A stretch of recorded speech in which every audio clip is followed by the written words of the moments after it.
बढ़ते अगली खबर की ओर। कलायत के मटौर गांव में जलभराव छात्र छात्राओं के लिए मुसीबत का सबब बन चुका है। गांव के सरकारी स्कूल जाने वाला रास्ता तालाब बना हुआ है, जिससे कि छात्रों को भारी परेशानी का सामना करना पड़ता है। छात्रों को पढ़ने के लिए इसी रास्ते से निकलना पड़ता है और उनके हाथ में किताबों के साथ साथ जूते चप्पल भी नजर आते हैं। दरअसल गाँव के रास्तों पर पानी निकासी की कोई व्यवस्था नहीं है, जिसकी वजह से बारिश के मौसम में जलभराव की समस्या बनी रहती है। ग्रामीण और छात्रा कई बार प्रशासन से गुहार लगा चुके हैं, लेकिन समस्या का समाधान अब तक नहीं हो पाया। फिलहाल कलायत से जो तस्वीरें आई है वो आपकी टीवी स्क्रीन पर आप देख सकते हैं कि किस तरह से समस्याओं को ये बच्चे पार करें। इस मौके पर ग्रामीणों का क्या कुछ कहना, अब आपको वो भी सुनाते हैं। हालात के बहुत बिगड़े हुए हालात हैं जी। गांव में 4 फुट पानी चारों साइड खड़े है और प्रशासन के बात कर ली बहुत घनी, प्रशासन कोई सुनाई नहीं करे हमारी। स्कूल में हमारा पानी 2 फुट है, स्टेडियम में 4 फुट पानी है, मकान मेरा डूबा हुआ खड़ा है, 4 फुट पानी है मकान के नजदीक। हाँ जी, एसडीएम साहब से भी मिले। हाँ, एसडीएम साहब ने हमारी कोई सुनाई नहीं करी।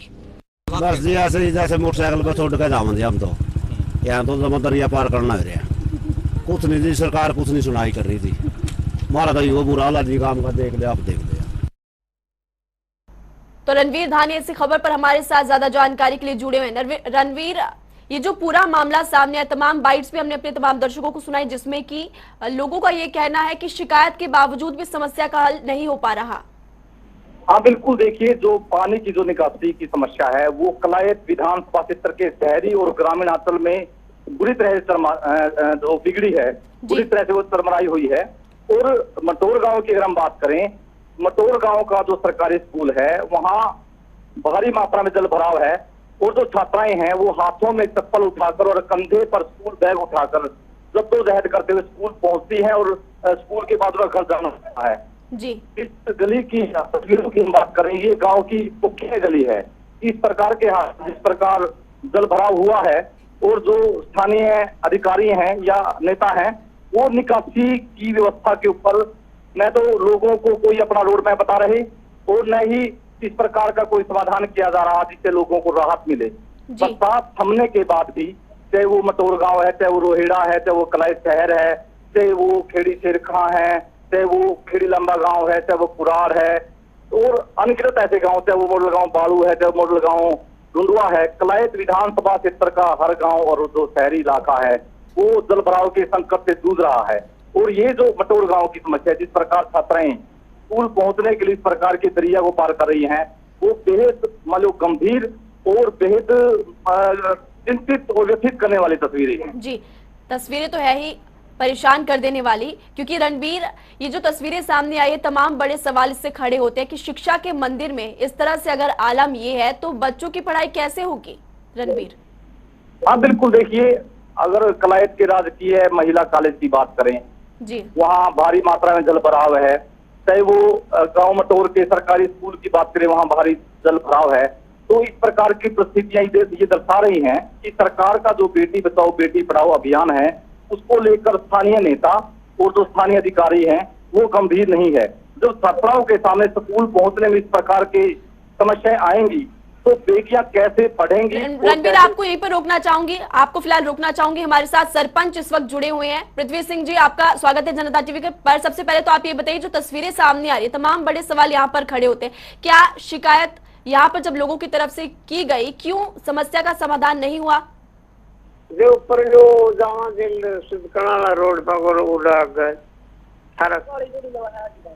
रोड पे है जी, जलभराव है, जलभराव की समस्या है और ऐसे में बच्चे इसी से पार कर रहे हैं, कैसे स्कूल जाएंगे? रोड खाली है। ठीक है बेटा। सरपंच पृथ्वी सिंह हमारे साथ जुड़े। सर, आपको क्या हमारी आवाज मिल पा रही?